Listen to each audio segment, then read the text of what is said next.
ಕಾಂಗ್ರೆಸ್ನವರು ಮೋದಿಯವ್ರಿಗೆ ಪ್ರಶ್ನೆ ಮಾಡಬಾರ್ದು, ಯಾರು ಏನು ಕೇಳಬಾರ್ದು.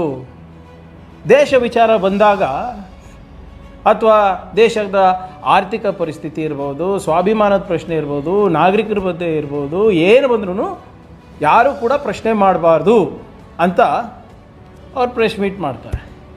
ಪ್ರೆಸ್ ಮೀಟ್ನಲ್ಲಿ ಏನೇನಾಗಿದೆ ಅಂತ ನಿಮಗೆ ಆಮೇಲೆ ನಾನು ಸವಿಸ್ತಾರವಾಗಿ ಹೇಳ್ತೀನಿ. ಇವತ್ತು ರಿಪಬ್ಲಿಕ್ ಆಫ್ ಕಲಬುರ್ಗಿಗೆ ಅಂತ ಹೋಗಿದ್ದಾರೆ. ಏನಕ್ಕೆ ಹೋಗಿರೋದು? ಇವತ್ತು ವಿರೋಧ ಪಕ್ಷದ ನಾಯಕರಾದಂಥ ನಾರಾಯಣ ಸ್ವಾಮಿ ಅವರು ಕಲಬುರ್ಗಿಗೆ ಹೋಗಿ ಜನರ ಮುಂದೆ ಅಳ್ತಾ ಇದ್ದಾರೆ.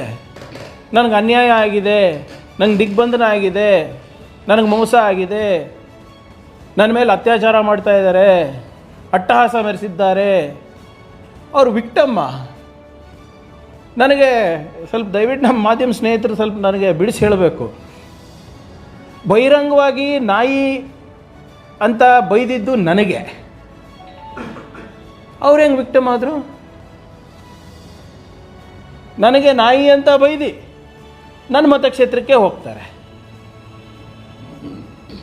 ಅಲ್ಲಿ ಏನೇನು ನಡೆದಿದೆ ಅಂತಲೂ ಕೂಡ ಎಲ್ಲ ಸಾಕ್ಷಿಗಳು ಇವತ್ತು ತಮ್ಮ ಮುಂದೆ ಇಡಲಿಕ್ಕೆ ನಾನು ಬಯಸ್ತೇನೆ. ಆದರೆ ಅದಕ್ಕಿಂತ ಮುಂಚೆ ಇದು ಅವರು ಸ್ವಲ್ಪ ನನಗೆ ಬೀಳಿಸಿರಬೇಕು, ಅವರಷ್ಟು ಹುಷಾರು ನಾನಿಲ್ಲ. ನೀವೇ ಬೈದಿ, ನೀವೇ ಜನರ ಕಾಲ ಬೈಸ್ಕೊಂಡು ಮತ್ತು ಇವತ್ತು ಉಲ್ಟಾ ನೀವೇ ರ್ಯಾಲಿ ಮಾಡ್ತಾ ಇದ್ದೀರಲ್ಲಪ್ಪ. ಇದ್ರ ಲಾಜಿಕೇ ನನಗೆ ಅರ್ಥ ಆಗಿಲ್ಲ. ನನಗೆ who is the victim here? ಬೈದವರ ಬೈಸ್ಕೊಂಡವರ? ಆದರೆ ಒಂದು ಭಾಳ ಸಂತೋಷ ಏನಂದರೆ ಇವತ್ತು ಎಲ್ಲ ವಿಪಕ್ಷದ ನಾಯಕರು ಕಲಬುರ್ಗಿಗೆ ಭಾಳ ಫ್ರೀಕ್ವೆಂಟಾಗಿ ಬರ್ತಾಯಿದ್ದಾರೆ. ನನಗೆ ಭಾಳ ಸಂತೋಷ. ಅಶೋಕ್ ಅವರು, ವಿಜೇಂದ್ರ ಅವರು, ಸಿ ಟಿ ರವಿ ಅವರು, ರವಿಕುಮಾರ್ ಅವರು, ಮಾಜಿ ಮುಖ್ಯಮಂತ್ರಿಗಳು ಕೆಲವು ಜನ ಬಂದಿದ್ದಾರೆ. ಅಧಿಕಾರದಲ್ಲಿದ್ದಾಗ ಒಂದು ಸರಿ ಕಲಬುರ್ಗಿ ವಿಸಿಟ್ ಇರಲಿಲ್ಲ ಇವ್ರದ್ದು. ತೆಗೆದು ನೋಡಿ ಅವ್ರದ್ದು ದಿನಚರಿಗಳನ್ನು, ಶೆಡ್ಯೂಲ್ ತೆಗೆದು ನೋಡಿ, ಏನು ಒಂದು ಸರಿ ಇರಲಿಲ್ಲ. ಆದರೆ ಈಗ ಕಲಬುರ್ಗಿಗೆ ಇವ್ರದ್ದು 4ನೇ ವಿಸಿಟ್, 4ನೇ ಪ್ರತಿಭಟನೆ ಸರ್ ಇದು. ಹೌದು, ಕಲಬುರ್ಗಿಗೆ ಬಂದು ರೈತರ ಬಗ್ಗೆ ಕಾಳಜಿ ವಹಿಸಿದ್ರೆ ಆಯ್ತಪ್ಪ, ವಿರೋಧ ಪಕ್ಷದ ಕೆಲಸ ಅವ್ರು ಮಾಡ್ತಾಯಿದ್ದಾರೆ. ಬಂದು ನಮ್ಮ ನೀತಿಗಳು ಸರಿ ಇಲ್ಲ, ನಮಗೇನಾದರೂ ಟೀಕೆ ಮಾಡೋದಿದ್ರೆ ಅದನ್ನು ಒಪ್ತೀವಿ.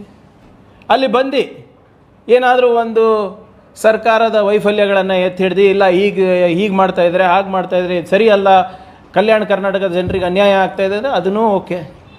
4 ಸರಿನೂ ಬಂದಾಗ ತಾವು ಪ್ರತಿಭಟನೆ ಮಾಡಿದ್ದು ಯಾರಿಗೋಸ್ಕರ? ಪ್ರಿಯಾಂಕ್ ಖರ್ಗೆ ಹಟಾವ್, BJP ಬಚಾವ್. ನಂದು ಒಂದು ಸಣ್ಣ ಕಿವಿ ಮಾತಿದೆ ಇಲ್ಲಿ ಸ್ಟೇಟ್ BJP ಲೀಡರ್ಶಿಪ್ಪಿಗೆ. ದಯವಿಟ್ಟು ನಮ್ಮ ಕಲಬುರ್ಗಿ ನಾಯಕರನ್ನು ನೀವು ನಂಬಿ ರಾಜಕೀಯ ಏನಾದರೂ ಮಾಡಿದ್ರೆ ನಿಮಗೆ ಆಗೋದು ಅವಮಾನ ಮತ್ತು ಮುಖಭಂಗನೇ. ಉದಾಹರಣೆಗೆ ಕೊಡ್ತೀನಿ. ಮೊದಲನೇ ಬಾರಿ ವಿಸಿಟ್ ಯಾವಾಗ ಬಂದಿದ್ರು ಗೊತ್ತಾ? ನಮ್ಮ ಚಿತ್ತಾಪುರ್ ಮತಕ್ಷೇತ್ರದ BJPಯ ಒಂದು ಕ್ಯಾಂಡಿಡೇಟ್ ಇದ್ದಾನೆ, ಅಪರಂಜಿ, ಅಕ್ಕಿ ಕಳ್ಳ, ಮಕ್ಕಳ ಹಾಲಿನ ಪೌಡ್ರ್ ಕಳ್ಳತನ ಮಾಡೋಕ್ಕೆ ಅವನಿಗೆ ಅವ್ರ ಸರ್ಕಾರದಲ್ಲೇ ಶಿಕ್ಷೆ ಆಗಿದಂಥ ವ್ಯಕ್ತಿ. ಅವನ ಮೇಲೆ ಮರಣಾಂತಕ ಹಲ್ಲೆ ಆಗಿದೆ, ಪ್ರಿಯಾಂಕ್ ಖರ್ಗೆ ಮಾಡಿಸಿದ್ದಾರೆ ಅಂದ್ಬಿಟ್ಟು ಅಡ್ಮಿಟ್ ಆಗ್ತಾನೆ. ಅವನಿಗೆ ನೋಡೋಕ್ಕೆ ನೀವೆಲ್ಲ ಬಂದಿದ್ರಿ. ಬಂದು ಏನು ಹೇಳಿದ್ರಿ? ರಿಪಬ್ಲಿಕ್ ಆಫ್ ಕಲಬುರ್ಗಿ ಆಗಿಬಿಟ್ಟಿದೆ, ನಮ್ಮ ಕ್ಯಾಂಡಿಡೇಟ್ ಮೇಲೆ ಹಲ್ಲೆ ನಡೆದಿದೆ, ಅವರಿಗೆ ಮರ್ಡರ್ ಮಾಡ್ಲಿಕ್ಕೆ ಟ್ರೈ ಮಾಡಿದ್ರು ಅಂದ್ಬಿಟ್ಟು. ಇನ್ವೆಸ್ಟಿಗೇಷನ್ನಲ್ಲಿ ಏನು ಬಂತು? ಇವರೇ ಕುಡ್ದು ಜಗಳ ಆಡ್ಬಿಟ್ಟು ಹೋಗಿ ಅವ್ರ ಆಕ್ಸಿಡೆಂಟ್ ಆಗಿರೋ ಗಾಡಿ ಹೈದರಾಬಾದಿಯಲ್ಲಿ ಇಟ್ಟು ಅವ್ರ ಕಡೆಯಿಂದ ಇಬ್ಬರ ಕಡೆಯಿಂದ ಪರ್ಚಿಸ್ಕೊಂಡು ಹೊಡೆಸ್ಕೊಂಡು ಅಡ್ಮಿಟ್ ಆಗಿಬಿಟ್ಟು ನೀವೆಲ್ಲ ಹೋಗಿದ್ರಲ್ಲಪ್ಪ, ನಾಚಿಕೆ ಬಂದಿಲ್ವಾ? ಹಾಂ, ಅಟ್ಲೀಸ್ಟ್ ಸ್ವಲ್ಪ ಕಾಮನ್ ಸೆನ್ಸ್ ಇಲ್ವೇನ್ರಿ? ನಾವು 50 ವರ್ಷ ಈ ಮನೆತನ ರಾಜಕೀಯದಲ್ಲಿದ್ದೇವೆ. ಅಂಥ ಸ್ವಭಾವದವ್ರಂತ ನಿಮ್ಗೆ ಗೊತ್ತಿರಬೇಕಲ್ಲ. ನಿಮ್ಗೆ ಗೊತ್ತಿಲ್ಲ, ನಿಮ್ಮ ಸ್ಥಳೀಯ ಮುಖಂಡರಿಗಾನ ಗೊತ್ತಿರಬೇಕಾ? ಇಲ್ಲ ಸರ್, ಏನೇ ಇರ್ಬೋದು, ಕುಟುಂಬದವರು ಟೀಕೆ ಮಾಡ್ಬೋದು, RSSನ ಟೀಕೆ ಮಾಡ್ಬೋದು, ಲೀಡರ್ಸ್ಗಳನ್ನ ಟೀಕೆ ಮಾಡ್ಬೋದು, ಸೈದ್ಧಾಂತಿಕವಾಗಿ ವಿರುದ್ಧವಾಗಿರ್ಬೋದು, ಆದರೆ ಯಾರಿಗೂ ಒಡಿಸೋದು, ಬಡಿಸೋದು, ಕಡಿಸೋದು ಅವರ ಯಾವತ್ತೂ ಮಾಡೇ ಇಲ್ಲ ಅಂತ ಗೊತ್ತಿರಬೇಕಲ್ಲ. ಆ ಲೋಕಲ್ ಲೀಡರ್ಶಿಪ್ಗಳಿಗೆ ನಂಬ್ಕೊಂಡು ನೀವು ಬಂದ್ರಲ್ಲಪ್ಪ, ಏನಾಯಿತು?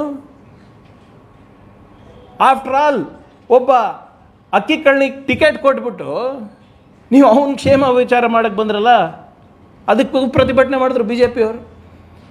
ಎರಡನೇ ಬಾರಿ ಬಂದಾಗ ಯಾವುದೋ ಒಂದು ವೈಯಕ್ತಿಕ ಕಿಡ್ನ್ಯಾಪ್ ಕೇಸ್ ಆಗಿತ್ತು ಒಂದು ಹಿಂದುಳಿದ ವರ್ಗದವ್ರದ್ದು, ಅದು ಕೂಡ ನನ್ನ ಮೇಲೆ ಹಾಕಿದ್ರು. ಏನಾಯಿತು ಅದಾದಮೇಲೆ? ಕೇಸ್ನಲ್ಲಿ ಏನಾಯಿತು? ಆ ಹುಡುಗಿ ವಾಪಸ್ ಬಂದರು, ಇವ್ರದ್ದೆಲ್ಲ ಹಂಗೆ ಪ್ರತಿಭಟನೆ ಬಿದ್ದೋಯ್ತು. ಸ್ವಲ್ಪನ ಕಾಮನ್ ಸೆನ್ಸನ್ನು ಯೂಸ್ ಮಾಡಿ ಏನಾಗ್ತಾಯಿದೆ ಏನಿಲ್ಲ ಅಂತ ಗೊತ್ತಾಗಬೇಕಲ್ಲ ಅವರಿಗೆ. ಮೊನ್ನೆ ನಿಮ್ಮ ನಾಯಕರ ನಂಬ್ಕೊಂಡು ವಿಜಯೇಂದ್ರ ಅವರು ಚಿತ್ತಾಪುರಿಗೆ ಬಂದಿದ್ದರು.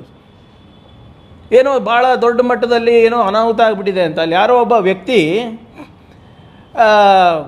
ಆ ಸ್ಯಾಂಡ್ ಮೈನಿಂಗ್ ಪಿಟ್ಟಲ್ಲಿ ಬಿದ್ದುಬಿಟ್ಟು ಸತ್ತೋಗ್ಬಿಟ್ಟ ಅಂತ ಇತ್ತು. ಅವೆಲ್ಲ ಅಕ್ರಮ, ಅದು ಹಿಂಗಾಗಿದೆ ಹಂಗಾಗಿದೆ ಅಂತ ಯಾರೋ ಅವ್ರ ಲೋಕಲ್ ಲೀಡರ್ಶಿಪ್ ಹೇಳಿರ್ತಾರೆ. ಪಾಪ ವಿಜಯೇಂದ್ರ ಅವರು ಏನು ಗೊತ್ತಿಲ್ಲಲ್ಲ ನಮ್ಮ ಭಾಗದ್ದು, ಅವ್ರಿಗೆ ನಂಬ್ಕೊಂಡು ಬಂದರು. ಇನ್ವೆಸ್ಟಿಗೇಷನ್ ಆದಮೇಲೆ ಏನಂತ ಬಂತು? ಅವರಿಬ್ಬರು ಕುಡಿದ್ಬಿಟ್ಟು ಜಗಳ ಆಡ್ಬಿಟ್ಟು ಇಬ್ಬರು ವ್ಯಕ್ತಿ ಒಬ್ಬರು ಮರ್ಡರ್ ಮಾಡಿಬಿಟ್ಟು ಅಲ್ಲಿ ಹಾಕ್ಬಿಟ್ಟಿದ್ದಾನೆ ಅಂತ. ಅದ್ರ ಬಗ್ಗೆ ಮಾತಾಡಿದ್ರೆ ಕ್ಷಮೆ ಕೇಳ್ತೀರಾ ನನಗೀಗ? ಮತ್ತು ಮೊನ್ನೆ ಆ ಬೀದರ್ ಒಬ್ಬ ಯುವಕ ಸಿದ್ದು ಪಾಂಚಾಳ ಅಂತ ಏನೋ ಬರೆದಿಟ್ಟು ಹೋಗಿದ್ದಾರೆ ಅಂದ್ಬಿಟ್ಟು ಇವ್ರು ದೊಡ್ಡ ಪ್ರತಿಭಟನೆ ಮಾಡಿದ್ರು. ಆವಾಗ ಯಾಕೋ ವಿಜೇಂದ್ರ ಅವರಿಗೆ ಯಾರೋ ಕರೆಕ್ಟ್ ಮಾಹಿತಿ ಕೊಟ್ಟಂಗಿದೆ, ಇಲ್ಲ ಸರ್ ಇದರಲ್ಲೆಲ್ಲ ಪ್ರಿಯಾಂಕರ್ಗೆ ಇನ್ವಾಲ್ವ್ ಇಲ್ಲ ಅಥವಾ ಏನೂ ಇಲ್ಲ ಅಂದಾಗ ಅದಕ್ಕೆ ಬಂದಿಲ್ಲ ಅವರು. ಆದರೆ ಈ ಬೇರೆ ಎಲ್ಲ ನಾಯಕರು ಕೂಡ ಬಂದಿದ್ದರು. ಏನಾಯ್ತಪ್ಪ ಆ ಪ್ರಕರಣ? ಯಾಕೆ ಸಿದ್ದು ಪಾಂಚಾಳ ಅವ್ರ ವಿಷಯವನ್ನು ಸದನದಲ್ಲಿ ಇವರು ಚರ್ಚೆ ಮಾಡಿಲ್ಲ? ನಡೀತಲ್ಲ ಆಯವ್ಯಯದ ಸಮಯದಲ್ಲಿ ಚರ್ಚೆ ಮಾಡ್ಬೋದಾಗಿತ್ತಲ್ಲ, ಯಾಕೆ ಮಾಡಿಲ್ಲ?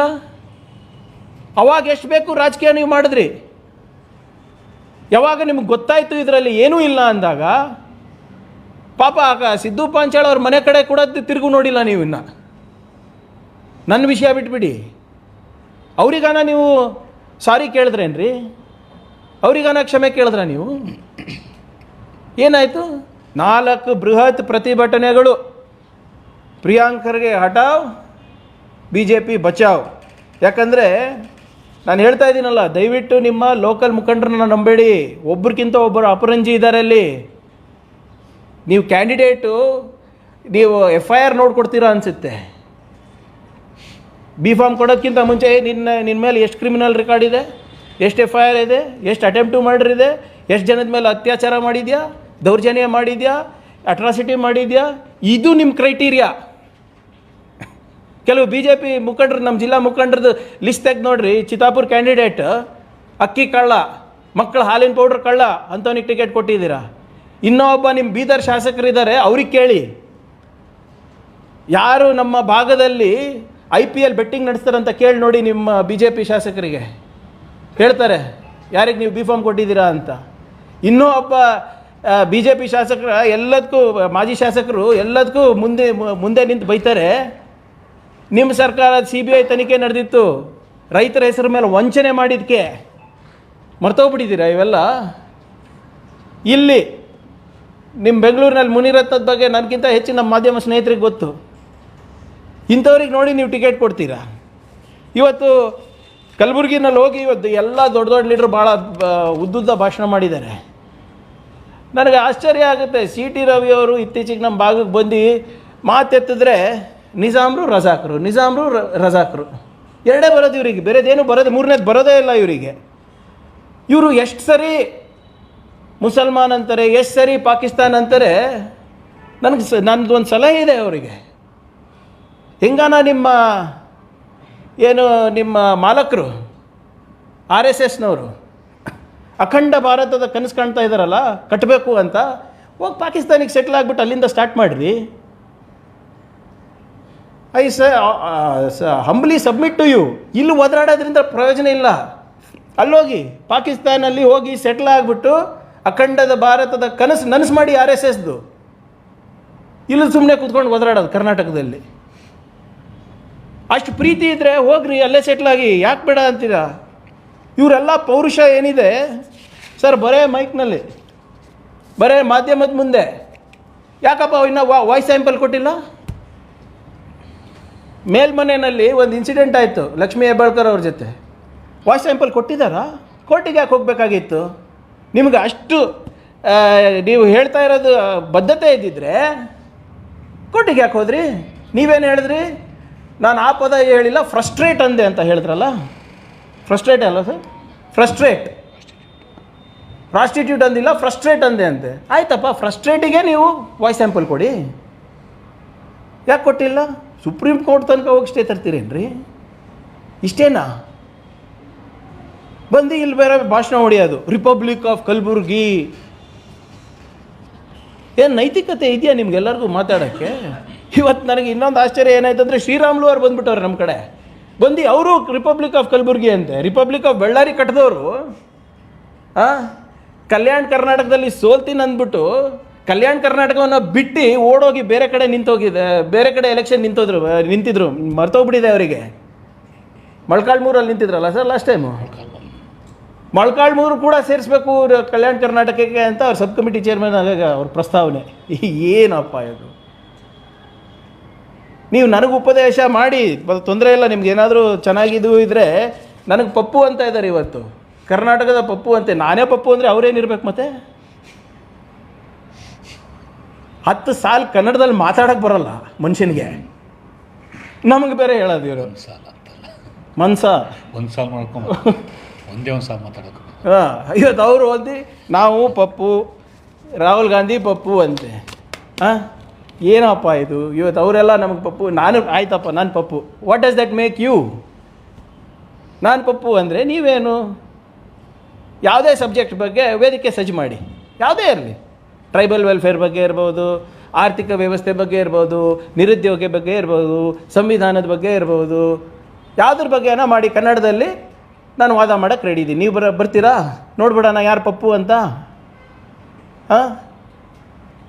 ಇದು ಏನು ಇವರು ಪಾಪ ನಮ್ಮ ಇದು ಕರ್ನಾಟಕದಲ್ಲಿ ವಿರೋಧ ಪಕ್ಷ ಎಷ್ಟು ಯಾವ ಮಟ್ಟಕ್ಕೆ ಕುಸಿದೋಗ್ಬಿಟ್ಟಿದೆ ಅಂದರೆ, ಮೊನ್ನೆ ಅಶೋಕ್ ಅವರು ಒಂದು ಟ್ವೀಟ್ ಹಾಕ್ತಾರೆ,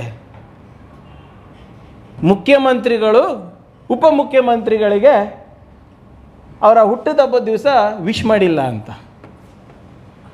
this is the issue for our honourable opposition leaders. ಅವ್ರು ವಿಶ್ ಮಾಡಿದಾರಾ ಇಲ್ಲ ನಿಮ್ಗೆ ಹೆಂಗ್ರಿ ಗೊತ್ತು? ವಿಶ್ ಫೋನ್ ಏನು ಎಲ್ಲನೂ ಟ್ವಿಟರ್ನಲ್ಲೇ ಮಾಡಬೇಕಾ? ಎಲ್ಲನೂ ಸಾಮಾಜಿಕ ಜಾಲತಾಣದಲ್ಲೇ ಮಾಡಬೇಕಾ? ಅದು ನಮ್ಮದು ಯಾವುದು ಸರ್, ಡಿಸೆಂಟ್ರಲೈಸೇಷನ್ ಮೀಟಿಂಗ್ ಇದ್ದಾಗ ಇಲ್ಲೇ ಪಕ್ಕದಲ್ಲಿ ಕೂತಾಗ ಫೋನಲ್ಲೇ ಮಾತಾಡಿದ್ದಾರೆ ನನ್ನ ಮುಂದೆನೇ. ಆಯಿತು, ಒಂದು ಸರಿ ವಿಶ್ ಮಾಡಿಲ್ಲ ಅಂತಲೂ ಅಂದ್ಕೊಳ್ಳೋಣ. ಅದ ಇಶ್ಯೂ ನಿಮಗೆ? Is that your issue?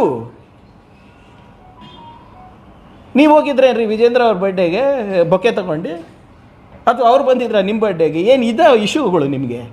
ಅದಕ್ಕೆ ಎಷ್ಟು ಹತಾಶರಾಗಿಬಿಟ್ಟಿದ್ದಾರೆ ಅಂತ ನಾವು ನೋಡ್ಬೋದಾಗಿದೆ.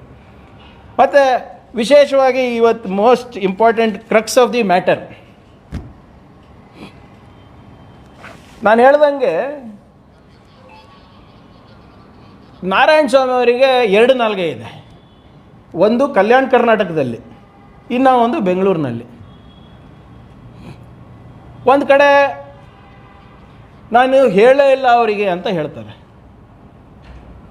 ಗವರ್ನರ್ ಭೇಟಿ ಆಗ್ಬಿಟ್ಟು ಆಚೆ ಬಂದು ನಾವು ಪ್ರಿಯಾಂಕ್ ಖರ್ಗೆ ಏನೂ ಹೇಳಲೇ ಇಲ್ಲ ಅಂತ ಹೇಳ್ತಾರೆ. ಅವರಿಗೆ ನಾಯಿನೂ ಅಂದಿಲ್ಲ, ಏನೂ ಇಲ್ಲ, ಅವರೇ ಭಾವಿಸ್ಕೊಂಡಿದ್ದಾರೆ ಅಂತ ಅವ್ರು ಹೇಳೋದು. ನಾನು ಹೇಳಿದಾಗ ಸ್ವಲ್ಪ 1-2 ವಿಡಿಯೋ ಹಾಕ್ತೀನಿ, ದಯವಿಟ್ಟು ತಾವೇ ನಮ್ಮ ಸ್ನೇಹಿತರು ಹೇಳಬೇಕು. ಇದು ಒಂದು 3.5 ನಿಮಿಷದಿದೆ, ದಯವಿಟ್ಟು ಒಂದು ನಿಮಿಷ. ಆನೆ ಯಾರು ಅಂತ ಹೇಳ್ಬೇಕಾ? ಪ್ರಧಾನಮಂತ್ರಿ ಆನೆ ಯಾರು ಅಂತ ಹೇಳ್ಬೇಕಾ? ಪ್ರಧಾನಮಂತ್ರಿ ನಾಳೆ ಬಗಳೋರು ಇಲ್ಲಿ ಬಾವು ಬಾವು ಬಾವು ಅಂತ ಬಗಳಲ್ವಾ? ಅದೇ ಪ್ರಿಯಾಂಕಾ ಖರ್ಗೆ ರೀ, ಬಸವಣ್ಣನವರ ವಚನ ಒಂದಿದೆ, ಆನೆ ಏರಿ ಹೋದರೇನು ಶ್ವಾನ ಬಗಲಿದರೇನು ಕಚ್ಚುವುದೇ. ಇದು ಬಸವಣ್ಣನವರ ವಚನ. ಶ್ವಾನ ಅಂದ್ರೆ ಏನು? ಈ ಗಾದೆಯನ್ನು ನಾನು ಹೇಳಿದೆ. ನನ್ನನ್ನು ನಾಯಿಗೆ ಹೋಲಿಕೆ ಮಾಡಿಬಿಟ್ಟಿದ್ದಾರೆ ಅಂತೇಳಿ ಅಲ್ಲಿನ ಸಚಿವರು ಇನ್ಚಾರ್ಜ್ ಮಿನಿಸ್ಟರ್ ಮಾನ್ಯ ಪ್ರಿಯಾಂಕಾ ಖರ್ಗೆ ಅವರು ಸರಿ ನಾನೇ ಯಾರು ಅಂತ ಹೇಳ್ಬೇಕಾ? ಪ್ರಧಾನಮಂತ್ರಿ ನಾನೇ ಬಗಳೋರು ಇಲ್ಲಿ ಬಾವು ಬಾವು ಬಾವು ಅಂತ ಬಗಳಲ್ವಾ? ಅದೇ ಪ್ರಿಯಾಂಕಾ ಖರ್ಗೆ ರೀ. ಯಾರಪ್ಪ ಪ್ರಿಯಾಂಕಾ ಖರ್ಗೆ? ನಾನೇ ಅಲ್ವಾ? ವಚನ ಒಂದಿದೆ, ಆನೆ ಏರಿ ಹೋದರೇನು ಶ್ವಾನ ಬಗಳಿದರೇನು ಕಚ್ಚುವುದೇ. ಇದು ಬಸವಣ್ಣನವರ ವಚನ. ಶ್ವಾನ ಅಂದ್ರೆ ಏನು? ಈ ಗಾದೆಯನ್ನು ನಾನು ಹೇಳಿದೆ. ನನ್ನನ್ನು ನಾಯಿಗೆ ಹೋಲಿಕೆ ಮಾಡಿಬಿಟ್ಟಿದ್ದಾರೆ ಅಂತೇಳಿ ಅಲ್ಲಿನ ಸಚಿವರು ಇನ್ಚಾರ್ಜ್